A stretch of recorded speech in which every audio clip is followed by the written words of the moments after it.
Hey, good morning. Thanks for coming. I know 10 o'clock's a little early for Googlers, but I'm here to introduce John Zimmerman. He's a design and HCI professor at Carnegie Mellon, and he's taught probably about a quarter of the designers in the design department here. So today he will be talking about designing for the self. So for those of you who work on Blogger or any, I'm sure there's plenty of products here that will find some benefit from this. So here's John.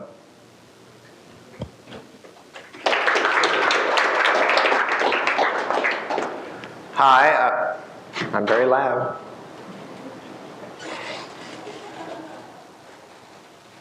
I'm John Zimmerman, and I'm an interaction designer and also happen to be a professor at Carnegie Mellon. Like Chad said, I've taught a number of the people here. It's nice to see some friendly faces in the crowd. And I'm very excited to be here today to talk about some new work that I'm doing. I think usually when people present, they like to present fairly mature work that they actually have confidence is good. But I've decided to come out and share something that's very new. I'm not actually sure if this is a great idea. And I'm looking for some feedback to see if you believe that there's something in this new direction. So just to give a quick overview, I'm going to give just a little bit on my background because I think it informs the direction that I'm going, a little gist on what it is I'm talking about when I say designing for the self. My motivation, which is actually very tangential to the work itself, sort of the core is this fundamental disconnect between the work of consumer behavior researchers and how they talk about product attachment and the practice of HCI, and this work is really trying to bridge that.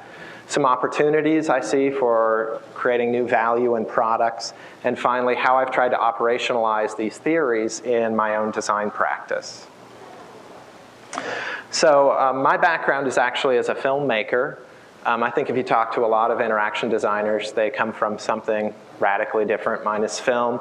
So fundamentally, I always view myself as a storyteller, and that's a very big part of how I practice design.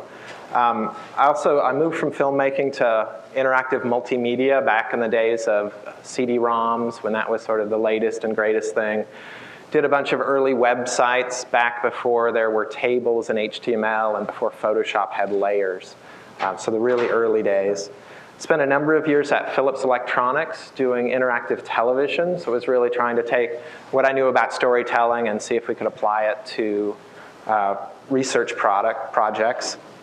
And for me, that was a big introduction to research from a design perspective.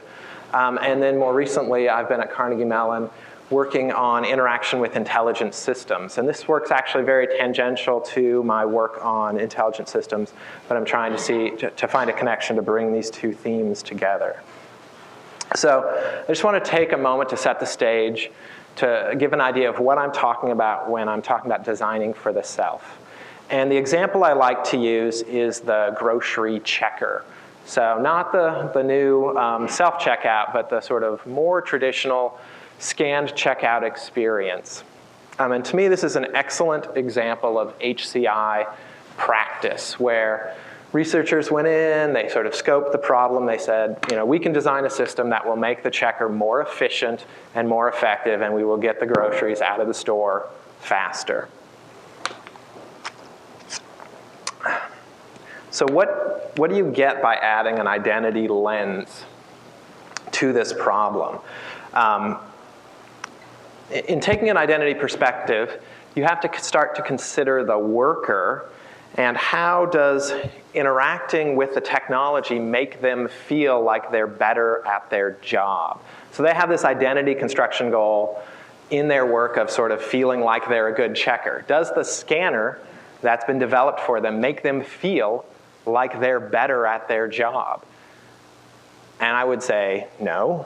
I actually think it casts them in a very servant role where their job is to orient the barcoder. So traditionally, if you think of the 9-key or 10-key entry system, the worker's really in charge of the system. They're entering information. They're relying on it as a tool. But this is a big social change where now they serve the machine. The conveyor belt brings the food down, and they're there to orient the barcode. The machine's doing the work, and the worker works for the machine.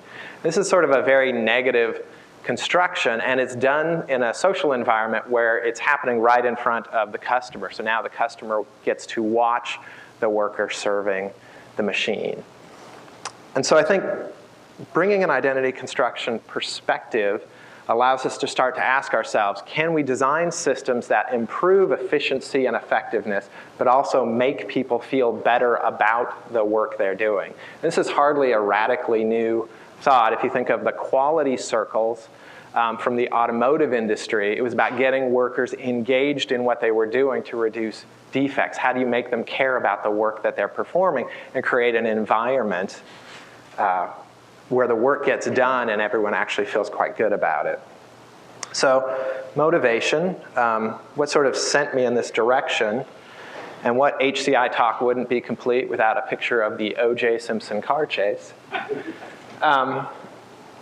For a long time, I have been tremendously fascinated with celebrities and with the effect of celebrities. And in this particular example, what I find just so fascinating is that the sales of white Ford Broncos increased after this car chase. Like, that's a real behavioral effect, completely unintended, but it's a real effect. There's a real influence on people's behavior. How can we as designers begin to operationalize this to bring it into the products that we make? I became very interested in that. And I spent a number of years researching how people use products as a method of creating relationships with celebrities. So how do products become mediators, with the real goal of for myself, of can I make synthetic celebrities? And in the end, I found this almost impossible to operationalize in a lab. I couldn't create the social effect of a celebrity in a laboratory. I needed like 100,000 people. And the lawyers really prevented me from taking actual identities of real celebrities and doing things to them that would sort of potentially degrade the status of their trademark. But this really brought me to this idea of identity, because what's happening when people have this affiliation with a celebrity is they're really participating in identity construction. And so it drove me to this whole set of research by consumer behavioralists.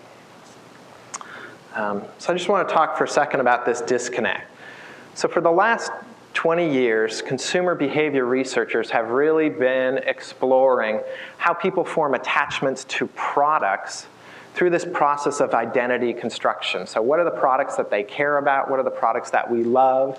And they've started using a framework of identity construction for understanding this.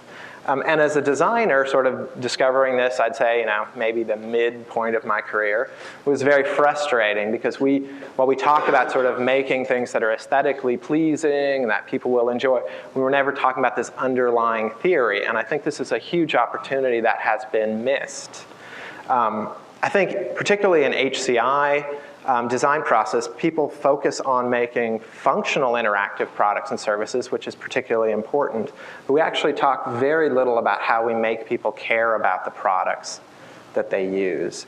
And that we look at the very surface level of user needs, but we're not looking underneath at these lower level needs that actually drive people's behavior and their choices.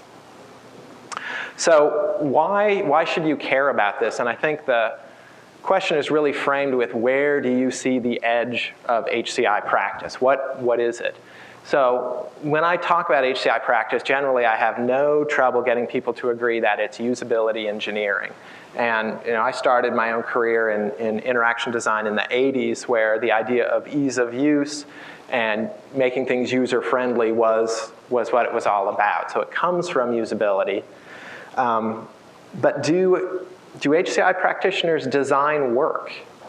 We certainly design tools for work, but do we actually design the work itself? And I don't think that's an idea that's embraced too heavily in the community.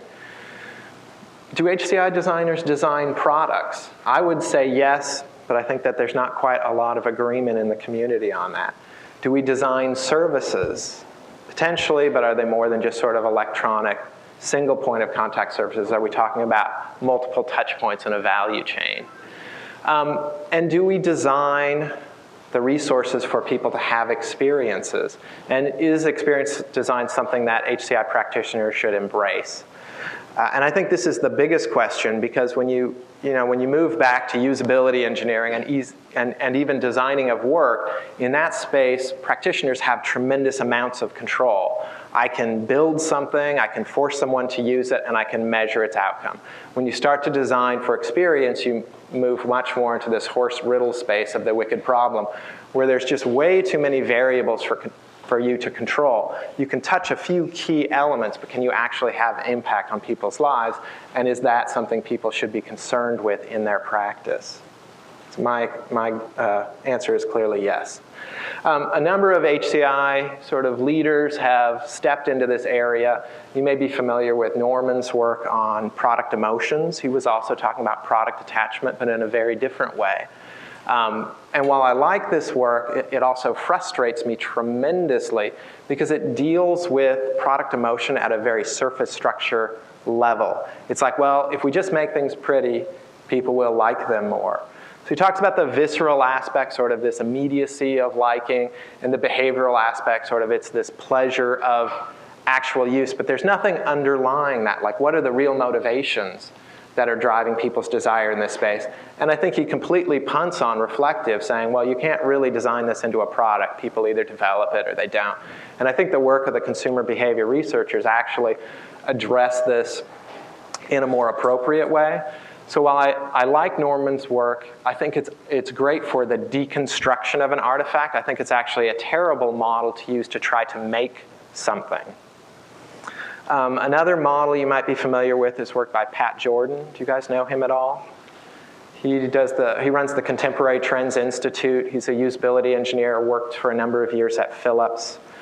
He had the sort of 4 pleasure models: physiological pleasure, social pleasure, psychological pleasure, and ideological pleasure. And he frames this with sort of a Maslowian triangle of hierarchy of needs, where at the base level, designers need to consider the functionality. What's the basic functionality people need to complete their task? Then a usability level, well, they have to be able to actually use the product to get that functionality done. And then finally, this pleasure level at top, like, can we make this an enjoyable experience? And again, I think this is a great model for deconstructing. But if you think of identity construction as a functional aspect of what people are trying to accomplish in their interaction with products, you can't separate functionality and pleasure. They actually have to be together. And so again, while this is a great way to deconstruct something, I think it's a terrible model for trying to operationalize and make new things. One model I do particularly like is work by Jody Forlizzi, who's a colleague of mine, and Shannon Ford. And in this experience model, they talk about the interaction or the interface as a mediator that allows people to connect to people to connect to places, and people to connect to products. And this all takes place in a social, culture, and economic forces sort of within that context. And I think this is a great model, and what I'm really suggesting by my work is to augment this by adding an additional perspective to consider the identity construction that people are going through in their interactions with products.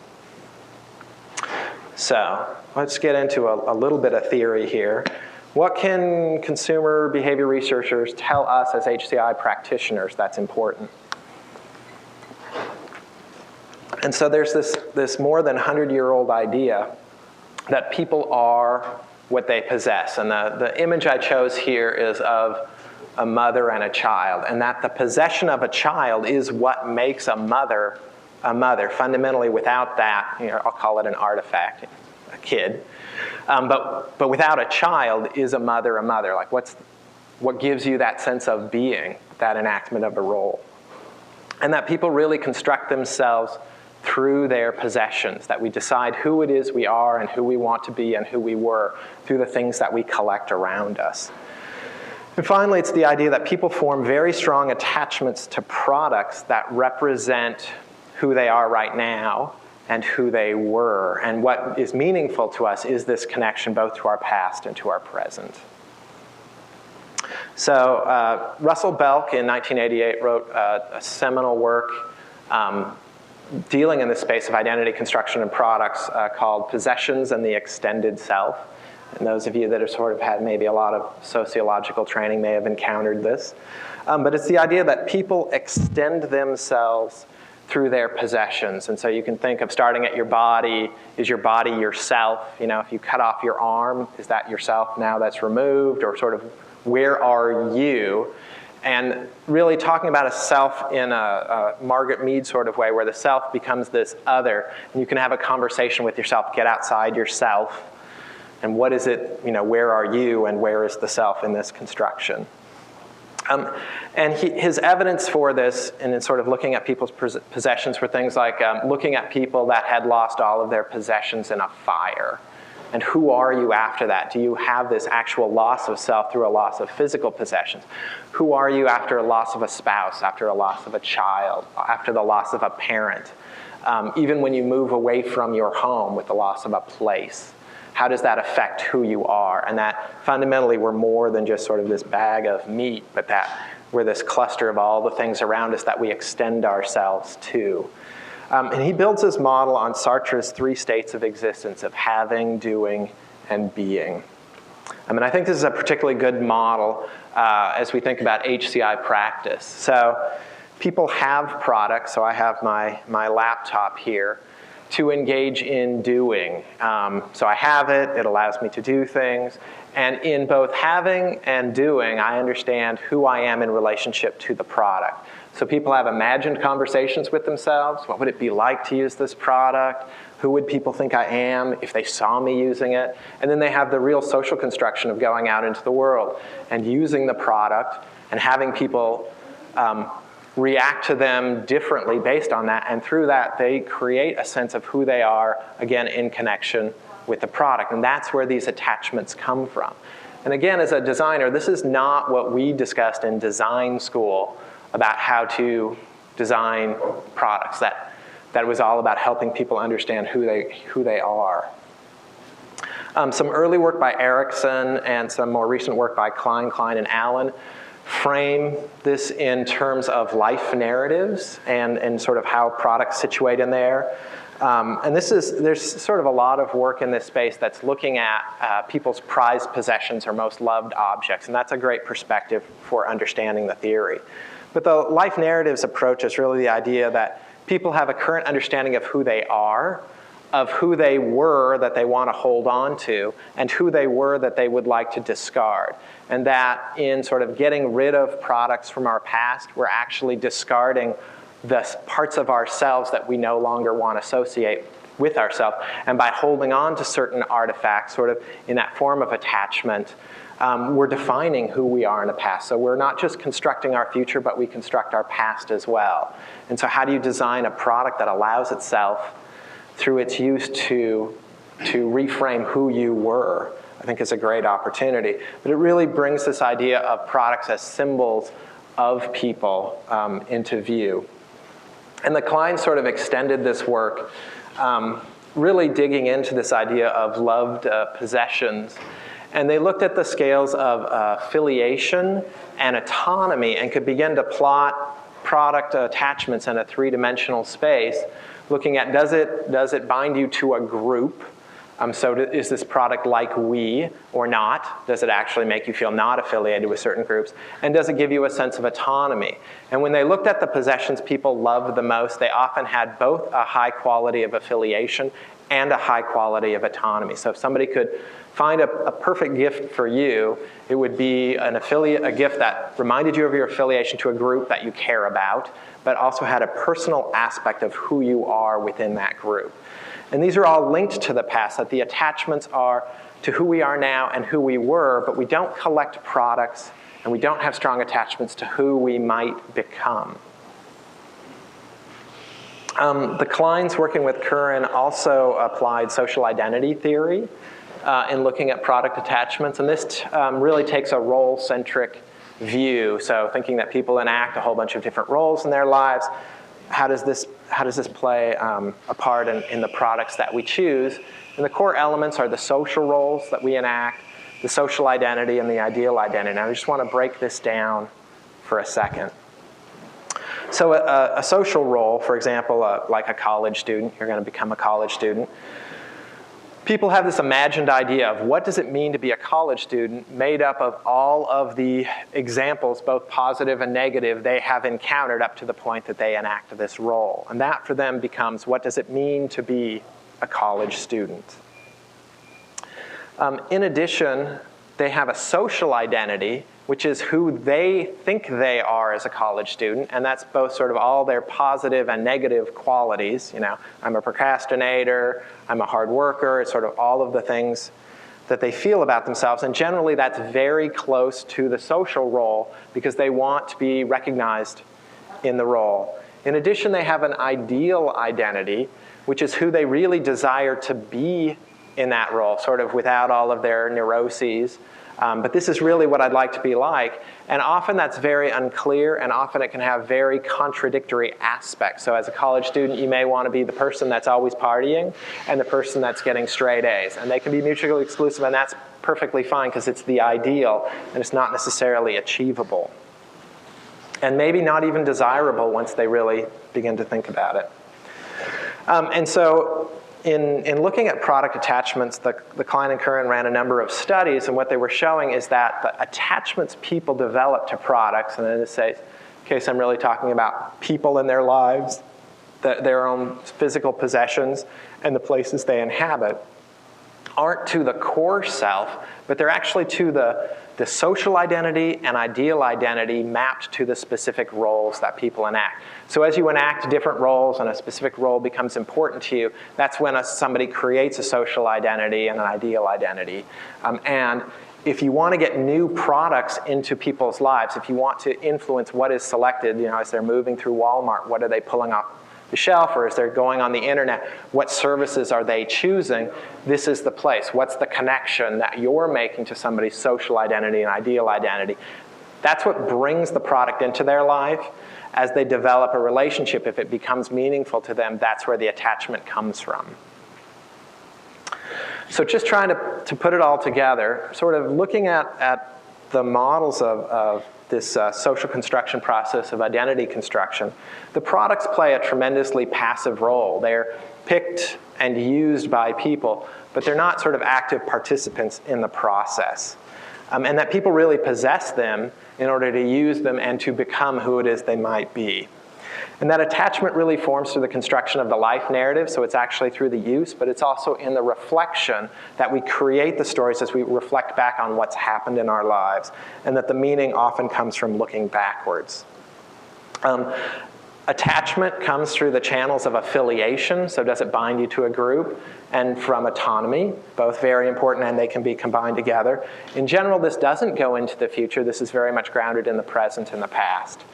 But this sense of who we are and who we desire to be within a specific role is what brings new products and services into our lives.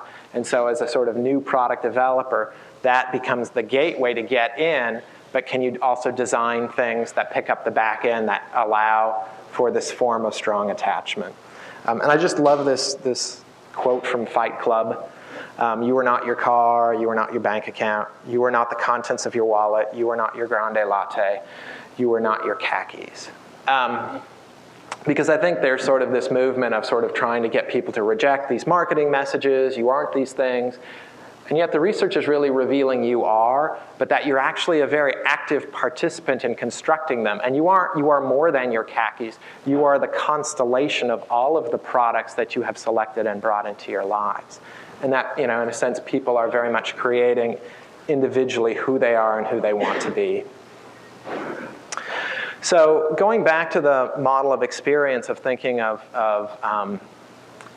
interactive products as connecting people to people, people to places, and people to products. Taking an identity view adds this additional idea that what we're trying to do is make products that allow people to connect back to themselves. How does this product help people understand who they are and who it is that they want to be? So where do we go from here? Some questions for me, sort of coming out of my exploration of the theory, is can products play an active role in helping people define who it is they want to be and move towards their ideal identity of themselves in a role? Can products provide a scaffolding for the identity construction process instead of just playing a passive role where they're allowing themselves to be picked, chosen and discarded? Can they actually play a much more active role in helping people define goals? And can we design products that help people feel better about themselves? And in doing so, do we have a great opportunity to make products that people have a much stronger attachment to and become much more meaningful to them in their lives? So some opportunities. In synthesizing through this information, I identified 4 main opportunity areas. The last 2 are the ones that I care about most, but I think actually all 4 are fairly rich. So role expression, role switching, role enhancement, and role transition. I want to touch on them briefly, just to give an idea of what they really are. So role expression, I think it's fairly obvious, and we see it in a lot of products. It's this ability to customize or personalize or imprint our identity onto a product. And I think the Nike shoes is a great example. And I know as a designer on a lot of products that I've been asked to design, people would say, the product manager would come to me and say, people just love to customize products, so we should make this customizable. But without any understanding of why are people customizing? What is it that they're actually trying to accomplish? And so I think taking an identity construction perspective gives us a sense of what's the goal that they're trying to accomplish, and opens up new ideas of how we might allow for customization and personalization to allow for better self-presentation. Role switching, just sort of a strange idea, but that people enact multiple roles. So this is a very postmodern view that we're made up of multiple fragmented cells, and can we make products that remind us of who we are? And one of the examples I really like is the Ego phone done by Yun-Chao Chung, which sort of works like status messages in IM, where you can have expressions of your availability across multiple communication channels. So your email, your mobile phone, your instant messaging. But you can target it at different groups. So for this group, I have this set of availabilities for this group. And it's this idea that you actually do have multiple sets of relationships and that your product can help you manage that. Cosmos is sort of almost the exact opposite idea. It's kind of trying to create role confusion or a reminder of past roles. And this is the idea of a mobile phone. You're sort of out in the world. I'm in San Francisco. I see the Golden Gate Bridge. I'm like, wow, this reminds me of my good friend Tom. I take a picture. I record a message. And it's left there. And if my friend in the future ever should sort of happen to wander through this space, maybe next week, maybe 10 years from now, they get that message sort of hanging in space and are reminded of this past role and this past connection that they have. But it's the vision of the world sort of filled with all of these messages of who you were and past connections, sort of little virtual gifts. Role enhancement very much gets back to the checker idea. How can we make products that make people feel better about themselves and the roles that they enact? Most of you that have had my class at Carnegie Mellon had to design a music player. I just kind of torment my students with that because I think it's a great example of where there's a clear set of functional needs, but there's this great sense of exploring the emotional relationship people have to products. So as I've moved into this sense of identity construction, it's a new requirement for this process. And one of my student teams had to design a product for moms. So they went out and found a bunch of sort of functional needs. People need to entertain their kids. The moms needed music for their workout to sort of shield them from the monotony and the pain. But they also explored a lot of the identity needs and then sort of synthesized them down to sort of which ones could we meet within this product. And the ones they chose were really this connection to children through the artifacts that their children make. That was particularly important to the moms. Both the receiving of them and the expression back to their children that they care about the artifacts their children make, and the value in sharing the artifacts their children create with others, particularly other moms. Not necessarily in a competitive way, but certainly in a connective way. And so this is the Fruit music player. Each of these little wedges holds a few songs, maybe 3 songs, maybe 5 songs. And if you hit the play button on the back, it plays a 2-second sample from somewhere in that set of songs. And by pushing the side ridges, you can move where that sample is. And as the wedges get assembled into a round music player, you can hit the play button and you hear this composition of 2-second samples. So the children can create these these very short musical compositions that are creations that they give to their moms. They're also creating the playlist for the mom's exercise. And it also becomes this artifact that as the mom's sort of encountering people in the world, she has this artifact, this creation her kids have made that she can share. While this is certainly never intended to be a commercial product, it's a nice early exploration that shows we can definitely begin to identify these identity needs and think about how they become incorporated in a product. Role transition is another area I think is huge. It's a huge opportunity for product creation.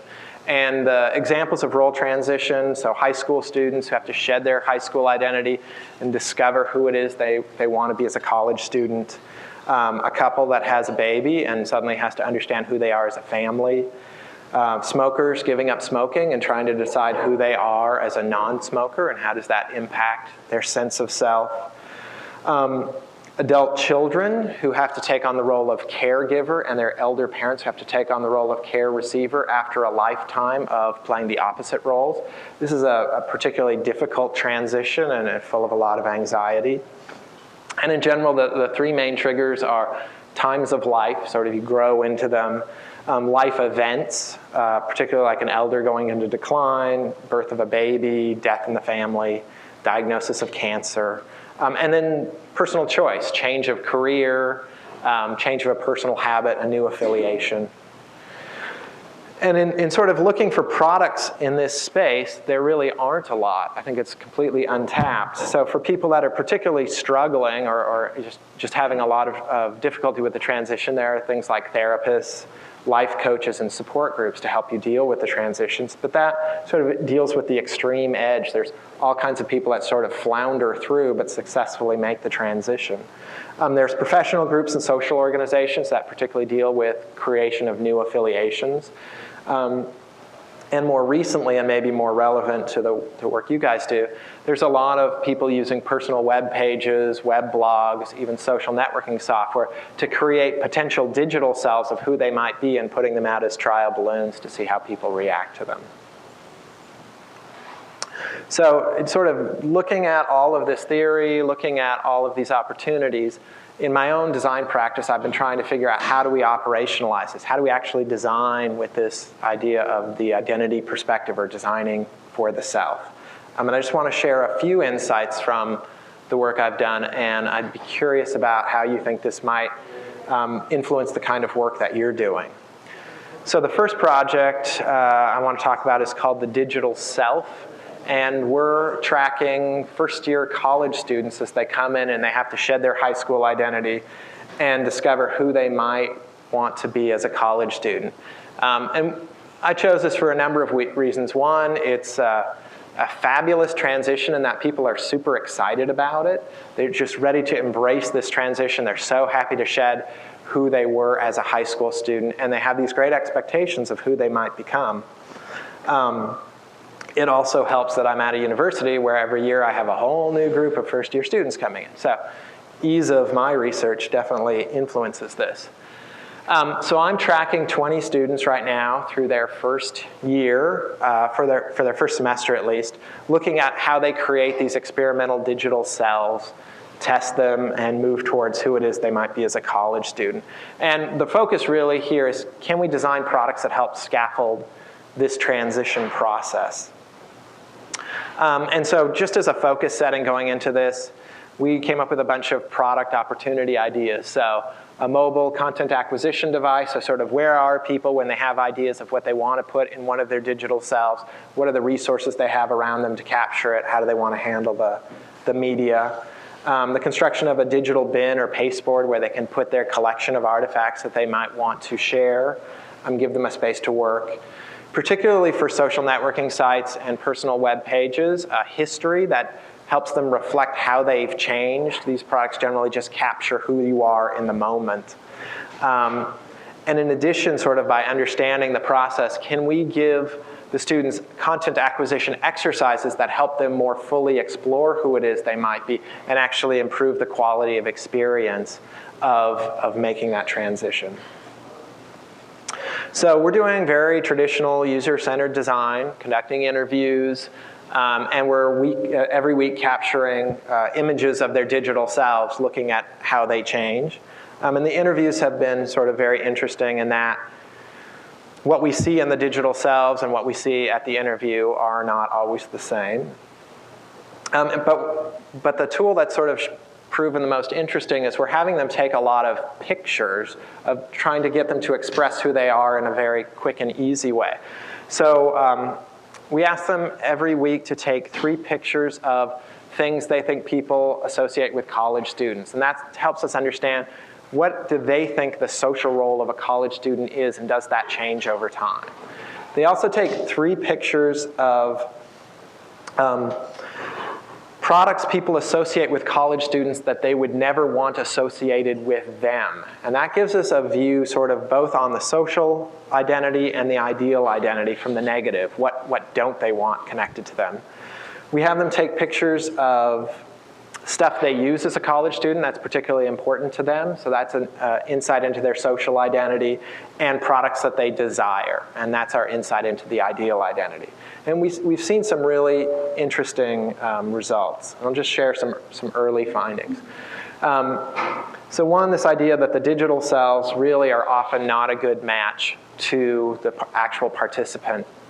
A good example, we have 2 participants who my research team describes as angry women. I think of them as like Alanis Morissette, angst-filled, out to change the world, down with corporations. And so I have like juniors, seniors, and grad students working as my research assistants going out and conducting the interviews. They'll come back and say, they're so nice. They're such nice girls. And there's this huge disconnect between what they're expressing and who they are. And you can really begin to see that they're saying, is this who I want to become? Is this what I should be as a college student? In exploring this issue of digital content acquisition, like do they want to go out and capture artifacts in the world that they can use to create and construct themselves, what we actually found is they have this much bigger desire to browse what other people's profiles look like. And interestingly enough, they particularly want to do this while in class. Interesting. And it's one of those questions of why. Why is it in class that they're actually thinking of their social connections? Is it because they're surrounded by their community? We had them all take pictures of things they don't want associated with them as a college student. And of our 20 participants, all of them took pictures of beer, which was just this amazing consistency that we haven't seen anywhere else. And I think for the research team and myself, we're so embedded in the culture of Carnegie Mellon, like to us that's college, even though it's sort of very idiosyncratic, that the idea of beer in college was not an association we make. And so the fact that they were bringing this in was partly that they're not indoctrinated into the culture of Carnegie Mellon yet, but that also there's this idea of what college is that you bring from high school may be actually quite homogeneous. And finally, in looking at the products that they desire, there was this real move from fantasy to practicality. So in the first weeks, we were seeing things like, I want a surround sound system, I want a sports car, I want a new high-end laptop, I want this really cool stuff. And by about a month in, we were seeing things like, I want an umbrella, I want a jacket, I want a bag, like a backpack. And in sort of looking at the tools they use, they went from like, I use my phone, I use my laptop, I'm hip and cool, to things like, I use Tide. Like mom's not around anymore. And this was a part of college they didn't anticipate. And yet that reality is smacking into them and actually changing them. So I don't know where the product opportunity is here, but I feel there is one. And as we move forward, I think it's actually this really rich space. And in sort of trying to operationalize this as a tool, we're using a persona technique. But instead of like the traditional set of personas where you say, well, here's a typical user, or here's a kind of an extreme example of a user, we're actually doing it over time. So here's a college student in their first week. Here's a college student a month in. Here's a college student 2 months in. So we can actually understand the change that's taking place, and can we design a product that scaffolds that. The other project where we're really focusing on identity is a smart home project on family control in the smart home. And we're looking at what should a smart home do for dual income families. And we're really interested in dual income families for a number of reasons. One is that they're aggressive adopters and really experimental users of technology, particularly communication technology. And we see them as very ripe early adopters for ubiquitous computing. In addition, they feel like really crappy parents most of the time. Partly they're very sensitive to this because they've chosen to be dual income, and so they feel like socially they're making this choice that other people perceive that they're bad parents, and they carry that with them. So from a design perspective, trying to make people that feel really crappy feel a little bit better seems much easier than trying to find people that are already happy with themselves and making them feel better. Our third reason is my main collaborator, Aninde, and myself, we are dual income families with little kids, so we're trying to make things that make our personal lives better. And the nice thing about university research is you can be tremendously self-indulgent and still get funding. So like one of the main findings that drives us in this space, we like this idea from Valerie Frisian at TNO, is this idea that dual income families, particularly with young children, feel like they live in the rush hour, like every moment of their life is the rush hour. They've got a million things to do and they're trapped in traffic and cannot get anywhere. And it's this just constant anxiety that drags on them. From a ubiquitous computing sense and even an HCI sense, we're trying to recast this idea of control. So in general, in Ubicomp, when they talk about control of a smart home, it's what can I make the devices in my home do? And we're really recasting that, looking at these families. They really don't care what devices they control. They want to feel more in control of their lives. So instead of saying, what can I do with my home, it really becomes, what can my home do for me that makes me feel better? And that's a really radical change in perspective. We got a lot of great feedback from that at Ubicomp. And sort of trying to model what all this means, we look at this identity space at the bottom. There's this real desire for these dual income parents to feel like good parents, and they're very sensitive to this, but they actually really desire it. And part of that is like, how can I empower my children to succeed? And this may be a particularly American phenomena with high levels of layoffs, but there's this desire to give their children survival skills that drives them to enroll them in enrichment activities. So they'll enroll them in soccer, not just to fill their time or because the kids like soccer, but they want them to get teamwork skills. They want them to get leadership skills. And there are actually all of these sort of larger identity goals that drive all of these activities their kids become involved in. And this is what Chuck Dara defines as sort of the busyness of the dual income family, that there's sort of all of this stuff you need to manage, all the little details, and that parents actually desire to effortlessly manage the busyness and demonstrate that effortless management of it to their children, because that's a life skill they want their children to have. But the parents really don't effortlessly manage the busyness. That's one of the main drivers of why they feel so crappy. The deviations in the life are the biggest causes of breakdown. So if you look at an example like soccer, it's the one we see repeatedly, parents have to remember practice uniforms, home uniforms, away uniforms, different kinds of shoes for different kinds of surfaces, that practices take place in one area at one time, games take place in a whole bunch of different places, they have to arrange the transportation. And it's a struggle, but they seem to be able to maintain all that. But then once every 6 weeks, you also have to take orange slices for halftime. And this high deviation activity is where the breakdown almost always occurs, and that there's this tremendous social cost for your child to be the child that didn't deliver the orange slices at halftime, that your failure becomes your child's failure. And then you see these parents like dropping the kids off, running like maniacs, trying to find oranges, getting a little plastic knife, trying to cut them up to deliver for their kids. They don't feel good about themselves. They don't feel good about the situation, and there aren't a lot of tools that can support them in this. And so when things are working, they feel completely controlled by their schedule. They have no flexibility to do anything. And when things aren't working, they feel completely out of control. So how can you design a home that sort of finds the balance between the two, that makes them feel in control of their lives? And that's really what we're doing, and that loss of control really impacts their identity and, again, drives this feeling that they're not a good parent. So we feel this is a huge product opportunity space. In taking an identity perspective in sort of doing this work, we don't have a lot of great techniques, but one of the things we're doing is just sort of keeping our eyes open for what we see. So we've spent a lot of time looking at calendars, just trying to understand how people organize the activities. And this is an example of a calendar we found in a home. And if you'll notice on the 22nd, the word misfits is written in these huge blue letters on the calendar. And this is a play that their child is in. And this is not written on the calendar because the parents are afraid they're going to forget that this is taking place. But this is a way that the parents express to both themselves and their child, sort of constructing this family identity, that this kind of activity is very important to them, and they're making a very sort of public presentation of the importance of this event.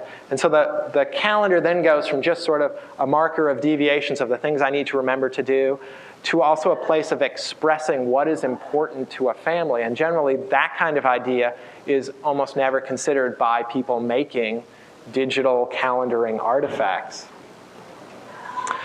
So the design questions that come out, and I just love this picture, because this is what it always feels like when I try to work at home. My kids start riding their bikes inside. Can the home make parents feel like better parents? Is there a real opportunity there? I think there's this huge question of control. If you think the home is sort of the largest identity possession somebody has, it's a fabulous possession for identity because it allows you to imprint on it. I put my furniture in it. I get to choose what the house is. I get to paint the walls any color I want. I can come and, if I have enough money, move walls around, redo things. I can make it my own. What happens when a house becomes sort of proactive and starts doing things? There's this loss of control, and do we fundamentally change what a home means? And how can designers become very sensitive to that? There's also this sense of when do devices become the home itself? So in general, things like a microwave or a KitchenAid mixer very much just feel like a device in a house that you take in and out. But things like your hot water heater, your furnace, your electricity feel like they're the home. And at what point are we designing devices, and at what point are we actually designing the home itself? And I think designers need to be very sensitive to that, particularly in this case of identity construction. And finally, how actively should the home participate in identity construction? Should it say things like, gosh, you're being a good mom today? Like, should it give that kind of feedback? And actually, we tested one of those ideas in an experience prototype we did where the home said, you've done a great job today. Let me pour a bath. And we thought, we're way across the boundary. People are going to react really negatively to this. And the parents were like, oh, thank you. And it's like it just reminded us, children never say thank you for all the things you do for them. And the parents are actually so starved for recognition of what they do, they would take it from the home. It was like, wow. We were just goofing around. We didn't mean to find that. But for us, it's just sort of every space we look here, we're seeing great opportunity. So we're making a construction, we're constructing an activity manager, which is, the real focus functionally is to assist with planning, coordination, and improvisation around sort of getting all of these activities done, of managing the busyness. And we're really looking at reducing the breakdowns by finding the high deviations and sort of rising them to the surface so they're easy to see. And that deals functionally with all of the stuff that's sort of causing the negative effect, but in sort of just testing those ideas, we found we really weren't making people feel like better parents, and potentially we were creating a situation where they were just going to do more stuff, which isn't necessarily what we want, that they're just doing more and feeling just as crappy. So we started to tease out these other ideas, one being this idea of gifts of time. How can the home create opportunities for people within the family to make investments of their time and attention on the other people in the family? So if you look at an activity like cooking, a lot of the parents that we talk to feel like when they cook for their family, they're making an investment and it makes them feel like a better parent. But when they make a shopping list, they don't get that feeling. So what's just sort of the maintenance work? What is really a valuable activity, and where can you begin to offer assistance that gives real value? And so we're trying to sort of look where are the opportunities for automation, and then what are the sort of family identity weights of those activities to get a better sense of how automation comes in. We're also really playing with this idea of raising resources. This comes out of another one of our experience prototypes where we had people walking by a dryer, and it would say, oh, your kids are clothes in here. Since you're here, maybe you should take them up and put them away. And the parents pretty much across the board said, don't tell me that. Tell my kids to put their own clothes away. And it's this idea of can the home play an active role, particularly an automated home, in providing opportunities for parents to give responsibilities to their children, to actively participate in raising, with this idea that the goal of the home is to help parents raise children who can go out in the world and be successful. And again, traditionally, UBComp does not frame the evaluation of their products in those terms. So finally, I just want to bring this all together, the final slide. I believe, actually, that taking an identity construction approach, taking this idea of designing for the self, of how a product connects somebody back to themselves, provides a rich perspective for HCI practitioners to engage in experience design. It's sort of not meant to replace other methods people are using, but to supplement it.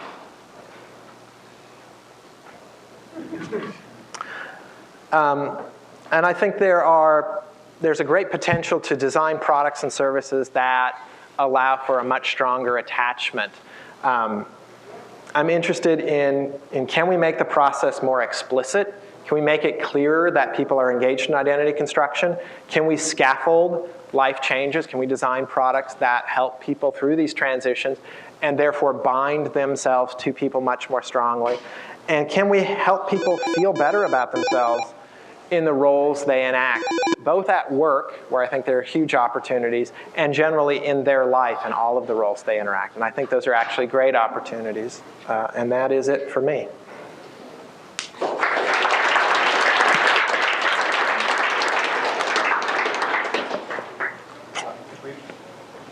I think we may have time for a question or two. Does anyone? Michelle? Michelle, or if you want to.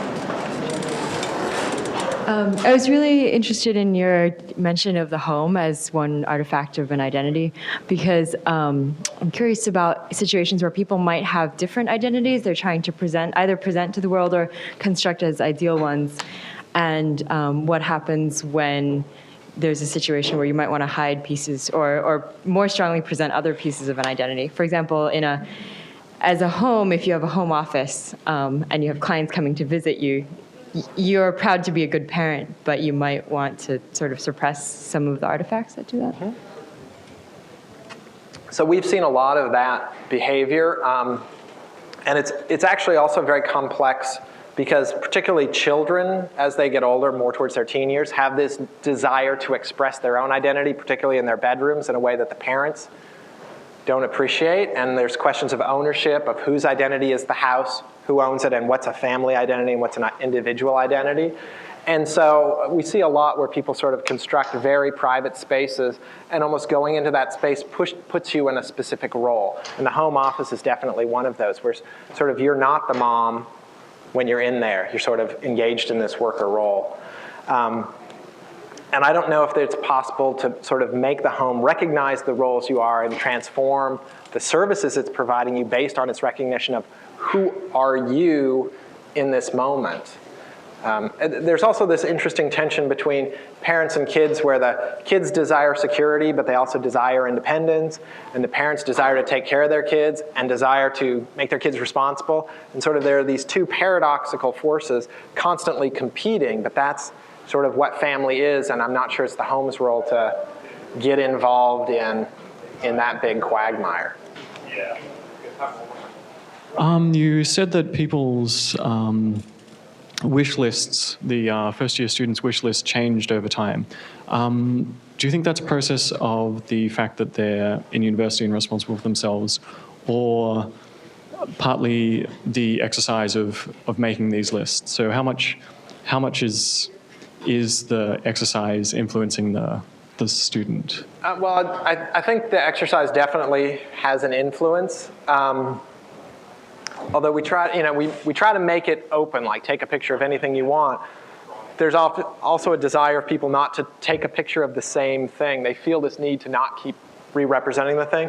But in looking at the transition and sort of looking at the research on the transitions, there's this real change that they're undertaking, and their actual desires do change as they're really understanding who it is they want to be. So I think we're getting some of both. But what's really interesting is the consistency we're seeing across the participants, which makes me feel that we're actually seeing a real effect and not just sort of some artificial effect.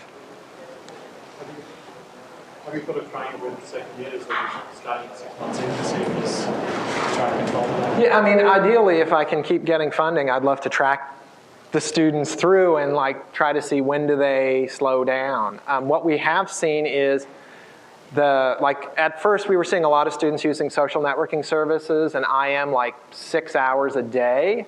It was definitely impacting their ability to get their schoolwork done, but maybe it was actually really important. And that as they develop a circle of friends, the amount of time they spend doing this goes way down. And I don't know when it sort of hits a steady state, and that to us would be sort of the time to let go. But can you make a product that sort of takes somebody through, and then you actually have this great new transition process of I've graduated from college, what the hell do I do now? Which maybe is often a less happy time, full of a whole bunch of different anxieties. Thanks, John. We're going to be going to lunch probably around 11:30, and then we'll have some time actually in the afternoon if anyone